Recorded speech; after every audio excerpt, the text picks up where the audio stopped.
Hello everyone and welcome back to the Great Book of Grudges. My name is Nathan and we're here with Golgfag Manteater. Yes, I do have to call him Golg. I just have to put that disclaimer out because YouTube is very weird with these things, which could lead to problems for my channel. So yeah, we're gonna call him Golg when we do videos about him.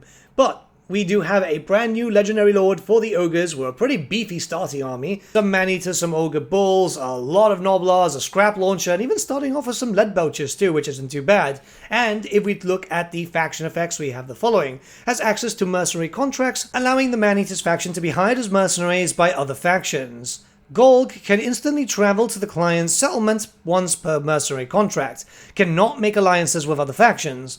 I have asked, by the way, if you do co-op, you end up in a alliance with your co-op partner anyway. Melee attack +5 when fighting against a contract enemy for all armies. And finally, attributes immune to psychology when fighting against a contract enemy, all armies. For your lord effects, you've got some pretty basic ones, but good ones overall. Income from post-battle loot +25%, upkeep -20% for man-eater units in Lord's army, and finally the ability Daredeye. This is going to be your very unique and also very profitable ogre campaign, so let's jump in. There's a lot to talk about.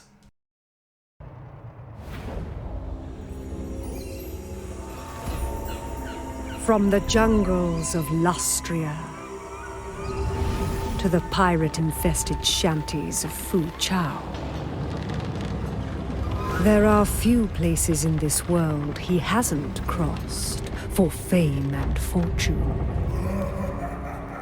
A mercenary without equal. A living legend. No job is too perilous, no deed too violent. Every contract has its price. But to feast on his enemies, that he does for free. Golgfag Manteater. His fame surpassed only by his appetite and thirst for ale and plunder. Load up to me! We've got a new job!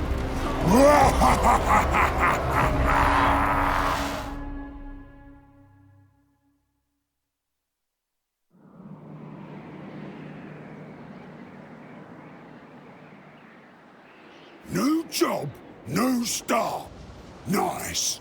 So, who's doing the paying and who's doing the dying? Now, before anything, we interrupt the showcase to say, I made it into the game, boys! Yeah, Nathan von Grudges. Creative Assembly decided to put a few more references to creators into the game, and they asked me if I was keen on having my name in there. And they did it Warhammified, right? So, Nathan von Grudges. It's a cool one, isn't it? Your campaign is going to begin in the border between Nordland and Ostermark. It's a pretty interesting one. I know a lot of people weren't expecting that, but remember that your campaign is going to keep you highly mobile. You don't have to build here. You can just sort out your camp here, and then when you decide that you found an area that you want to build up an empire, you can easily do so. And then you can pack up your camp and move elsewhere. You're also going to start off with a Law of Heavens caster, which is pretty nice, but let's talk about his unique skill line, as Golg has a pretty cool one. You'll be focusing around building up a rather experienced army. You'll be getting him a lot stronger as it goes, but the main thing is getting recruitment rank, melee attack, and also giving terror to man-eaters, which is pretty damn good. Extra casualty replenishment and a big reduction to upkeep. Some inspiration from Khorne, where you'll be getting movement back after winning a battle, more meat from battles, and a lot more income from post-battle loot. As Golg himself is a dog of war, you'll also have a skill dedicated to regiments of renown, making them unbreakable, extra melee attack and melee defense. By the way, you will get access to Slayer Pirates and the Orc crossbows, because dogs of war units, he's a dogs of war character. Kind of makes sense. But yeah, overall, as you start going through your campaign, you're going to want to focus on man-eaters, on him specifically, and then having some mix and match with other armies if you're running other armies. And considering the silly amount of gold that you'll be getting from this campaign, you're likely going to be running a lot of high-tier armies. Naturally, you got access to big names, and they're pretty easy. Mostly just win a battle here, win a battle there, or just go into the ocean, which you'll specifically need to do because most of your campaign mechanics will never really take you to an ocean. So once you're in Nordland, I mean, just go go into the water, put full speed, end turn, and there you go. It's that simple. Other than that, you do have a unique item, which is available to you at rank 15. It's pretty strong, actually. You get a very good amount of regeneration from that item as long as you're away from the enemy, and casualty replenishment, which is very much needed for the ogres, vigor loss reduction, very much needed, and leadership. Overall, pretty good item. The battle is also pretty fun too. Alright, so let's start off this campaign. It's rather simple. You're going to get your army sorted. It's a pretty good starting army in all honesty. And then you're going to click on the brand new tab over there, which is going to open up mercenary contracts. These are not your bounties. You still have access to them. The first mercenary contract is going to be rather simple because it's going to just teach you the movements of the game. You're going to be choosing between Ostland or Nordland, so between myself or Cody, apparently. And the contract itself will tell you what you need to do and what the rewards will be. Sometimes you'll get access to meat, gold, and auxiliaries. Sometimes it'll be an item. It does depend, so you'll want to go for whichever option you prefer. It's rather simple. The contract system is occupy ruins, battles, faction leaders killed, settlements gifted to the client, raiding, and hero actions. All you have to do is basically treat that other target faction as your enemy and go through the motions as you normally do with Total War. Once you got a contract, the UI changes. You have something up there which will keep track of stuff. Each of your enemies and all the actions that you do are worth a certain amount of points. And you'll see, like, for example, here you have to get, what, like 250? The idea here is get to that before the timer ends. You'll get like 6 turns, sometimes you'll get a bit more, depending on the scale of it, and sometimes it will be much higher than 250. It very much depends on the enemy faction's player power and everything going around there. It won't take too long to finish up the first one. You get loads of options there. Gifting it to the client means that you're just going to make them stronger, so if it's a faction that you quite like, you can do so. You can keep it for yourself and you can empire build, don't you worry, but for this section of the video, I'm just going to focus very heavily on doing mercenary contracts and going through that motion. But don't feel like if you start empire building, you're going to be losing out on mercenary contracts. Sure, your main army is going to have to disappear for a while, but it will bring so much gold that you will be able to start supplementing and supporting the loss of your legendary lord as he disappears for like 6-7 turns or whatever by just having a silly amount of armies up and running, very much like how Khorne kind of plays, but you'll even get more than Khorne very early on. The contracts are completed automatically if the enemy is destroyed, but if you see there when 250 points, if you end up getting more because the enemy faction might have a large empire, you actually get bonus cash and bonus rewards as you start going through it. You're incentivized to keep the war going until the end of the actual timer. If you've destroyed the enemy faction before the timer ends, yep, the contract is fulfilled, and you can go back into the tab and find new ones. New ones will refresh every single turn, so you've got a lot of variety there. It will take you across the world early on. It'll start off very centralized. As you can see here, Ostermark, a little bit of Norska, but other times you'll be sent to maybe Lustria, maybe the Darklands. It depends. If the contract ends up completed before the enemy faction is destroyed, you've got the choice. You can continue in that war and just go about it for yourself. You won't get any bonuses, but then you can start empire building if you want. Or you can make peace and just nope out there, go somewhere else. Which is what I've done, and look at this. It's a ridiculous amount of money for turn 22. Sure, I've got no settlements that I've been building up, but I've got a pretty big army and I've just been expanding upon it as much as possible. You would want to get more armies and more characters out there, but the only one that really moves is Golg himself. So this is why empire building is important. You can support a really sustainable empire with your legendary lord doing his own thing. As soon as you start a new contract, you're able to teleport Golg to any location within that new hire's empire. So you can go defend them, like for example here, it's the Brotherhood of the Bear, which normally get destroyed very early on. I just wanted to protect them and it would be easy money. This does mean that you get to fight as many different factions as you want, depending on the contract that you end up picking up. And the enemy variety will be quite large. If you can get a decent hero squad with Golg and some pretty good troopers, yeah, you're going to be laughing through it as you just blast through. You're also more than able to complete a contract early. Here, for example, I am killing off the last of the Slanesh warriors for Azazel. Well, he's got a lord that runs away. But if I'm done and I just want to complete it, I can. The only problem is that you won't get any bonus money if you leave that. It does free you up for new contracts, but the bonus money is generally quite good.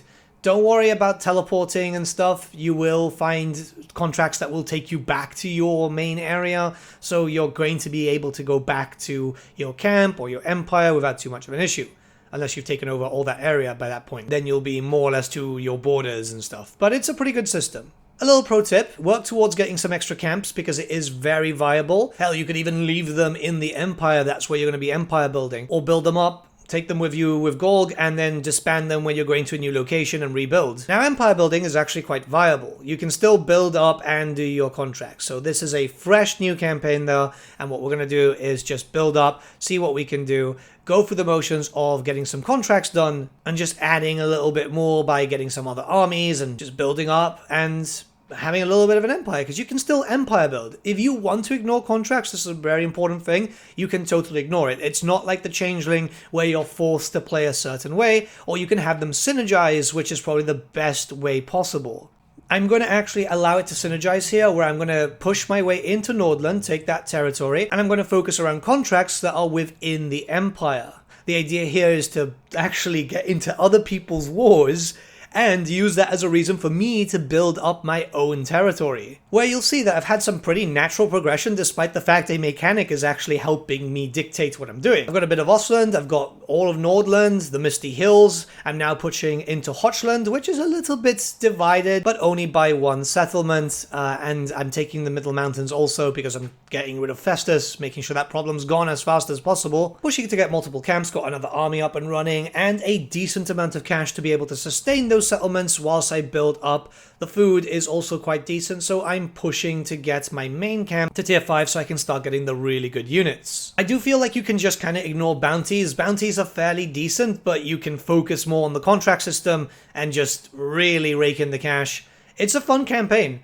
I would say if you want to go somewhere else to build, you're more than able to do so. I tried it with my own personal campaign where I just took over Norska and then went from there. Had all the settlements running up to boost up my economy, and I was raking in the cash like mad. Greasus, naturally, as you would have seen by now, gets a lot of money, but Golg gets a lot more. Now, we do have to talk about Bragg the Gutsman, who is your brand new legendary hero. He is a character that you're going to get pretty early into your campaign. Keep in mind that to pick him up, you have to carry out a successful assassination attempt, wound, or kill against any other character, which I'm not too keen on. I mean, you can do that with hunters and bruisers, but I don't know, it just feels like the worst one that we've seen so far, because it's always very RNG focused. You might have to take a long time to pick up the character, but there is a little bit of a lore blurb, and I love reading these, so let's jump in, right? Bragg the Gutsman showed great affinity for lopping off heads from a very young age, yet it was when he created the death-dealing weapon known as the Great Gut Gouger that he earned his true notoriety, wielding the modified hook blade with such prowess that he could slice off a foe's head with a mere flick of his powerful wrists. Champions of every race have fallen before Bragg, dismembered by his strange and horrible weapon. He travels from tribe to tribe, seeking such killing opportunities, and others who may provide them. So, he is always welcomed as a powerful bruiser who is useful in a scrap. That took me about 2 turns to pick him up, but I had 2 characters who were there to actually build up a new army, but hey, you know, they managed to pick up a legendary hero, and he's got a pretty good item. It's pretty much a character killer. He's also got access to a interesting trait, which is essentially just better for assassination. Don't worry, in the actual battles and stuff, you can bring him in for battles, but he's tailored there to be a great assassination character. He is very viable in campaign battles and just general battles, considering that he can reduce enemy melee defense for every army in the local province. He can take longer for them to actually come back due to wounding. You've got control, growth provinces, bonuses. You've got so many different bonuses which are going to make him really, really good. The immune to psychology for the whole army is going to be quite viable too. I like him more in an army than I would as an agent. I think it's a bit of a waste to have a legendary character as an agent. Maybe that's just me. But yeah, you want them in combat, right? That's what they do best. Sadly, no reductions to certain units and so on from what I've been able to see, but not every character needs to do that. Plus, you get a lot of reductions with Golg himself and Paymaster. Paymaster Lord types, if you use them and get through their unique skill line, they have a natural extra minus 10% for upkeep, alongside the ones that you would get with the blue side. So yeah, you're going to be using Paymasters a lot more, I think. which is a weird thing. They seem to be relying on upkeep production a lot. So what we'll do is we'll jump into the quest battle because it's very unique, and we'll go for the usual motions. I'll give you my thoughts on the campaign. Again, timestamps will jump in through the cinematics so you can avoid them if you so wish. Well, how's about this? Nashwak sorted us a good payday here. Just try not to snack on too many goblins on the job. Not that we've ever done that, of course. Right, we get up there, smash some dwarves and get paid. But be sure to watch your backs. Just a word of warning, there's going to be 2 cuts here, as you can tell, but that's because there's a cinematic within the actual battle too, which is kind of cool. But let me talk to you about the ogres. So Golg's campaign is very, very profitable in that sense. You're going to be running a lot of armies and building empires much faster than Skrarg or Greasus. You can tell that there was some inspiration from the Changeling here. The great thing I would say is they really learnt from the Changeling mistakes. Hopefully they can go back and fix up the Changeling a little bit. Because I was worried when we started getting told about this. It's like, oh yeah, he's going to be traveling to different locations and taking up mercenary contracts. And, you know, you can actually play him without forming an empire. I was like, oh my god, no, Changeling 2.0. But no, it's fine. And you are able to build up without too much of an issue. You're able to really have a proper Dog of War campaign. It feels like a proper mercenary campaign, which is incredibly important when you're playing a character like this. You know, the original Dog of War, as he says when you click on him a few times. I am fairly impressed. The additions are pretty good too. I mean, the ogres ate very well. The Thundertusk is so horrendously overpowered, I see that getting nerfed really early on. Piggyback Rider is surprisingly decent. I really just did not know what to think about that unit. Yetis, very, very cool. Blood Vultures, it's nice to have some flyers with the ogres now. Paymaster Lords, very, very good. Everything that's been added in, I think, has been fairly decent, and finally getting bruisers, I think, is a very big plus for the ogres. You can focus on paymasters or spellcasters and just have a bruiser or 2 if you need one. The ogre rework alongside it makes Golg an actual playable faction, that's for sure. If it would have been just Golg and no rework, then probably not. The big question lies, why would you play Golg over Skrarg or Greasus? One, a very unique mechanic. All of the ogres now have their own unique mechanic, but Golg obviously has his own proper playstyle, so that's something that you're going to be able to jump in. The other 2 can be done in a unique basis, you've seen videos on that, but this one is a true unique experience. It's a pretty good one, and I'm hoping that this stuff is taken into account when we start looking towards the potential Dogs of War DLC, because keep in mind that we have seen Dogs of War stuff being leaked. Well, not even leaked, straight in the game files. They've left it in there, but whether by accident or, you know, oh yeah, let's just leave it in there so we can keep everyone distracted and stuff. Dogs of War definitely coming, and this is likely our first proper taste. I hope that it's not identical though, because that would be a bit of a rip-off, getting a DLC with the same mechanics as someone else. Inspired or improved upon, maybe, but not the same. But yeah, the campaign is pretty fun. From what I've been able to play, I've been able to get up to 120 turns with Golg in my own personal campaign. It does show that there's a lot to go around with it. It's not the most fleshed out campaign in terms of mechanics. I think that goes to Gorbad Ironclaw. Golg does definitely have a very unique campaign. Skulltaker does too, but you can tell that there is inspiration from like Grom's mechanic, just in a very different way, which isn't a bad thing, by the way. It's not a bad thing whatsoever. It's just after many years of playing this game, you can actually tell where things are being inspired from. And it's good to see that the game continues to inspire innovation in that point. I can't rate them or review them just yet. That's going to be on the 10th, because that's when the review embargo drops, but I can say that I've been having fun with Golg. As a person who has always liked that character, I've got as many. I've just recently painted it up again for new standards and obviously for Old World. So it's good to see big names still available in the Warhammer Fantasy setting and still making their way in. Right, with that being said, there is a little bit of a cutscene here because it continues, as it's a pretty unique battle, and this is stuff that I'd love to see more in Total War. You're fighting for the Greenskins right now, killing off some dwarfs, then you'll actually turn around and start fighting the Greenskins on behalf of the dwarves. Which is a nod to the loyalty that Golg has for other races and factions and stuff. It's just whoever pays more. This is why he's a Dog of War. It's pretty cool. Let's jump into that very quickly. Oi! I thought I told you to stop munching on the gobos, you gits! You're fired! Ah, shut it, why don't ya? I've gone off goblins anyway. Horrible little pointy things. All right then. Let's see if these dwarves are hiring instead. Honestly, it just made me smile. But yeah, you've essentially got a double quest battle, so come in with a fairly decent squad, and you'll rack up double kills too, so you'll be able to get quite a lot for it. But yeah, let me know what you guys think about Golg the Maneater in the comments below. Let's start a bit of a discussion. If you want, I'll be streaming on twitch.tv/thegreatbookgrudges. Pop by, say hi. We're doing long streams every day, at least 8 hours a day, showcasing the new stuff, talking about the game, just generally memeing. And if not, don't worry, that's perfectly fine. I'll see you all again very, very soon, guys. Have a great day.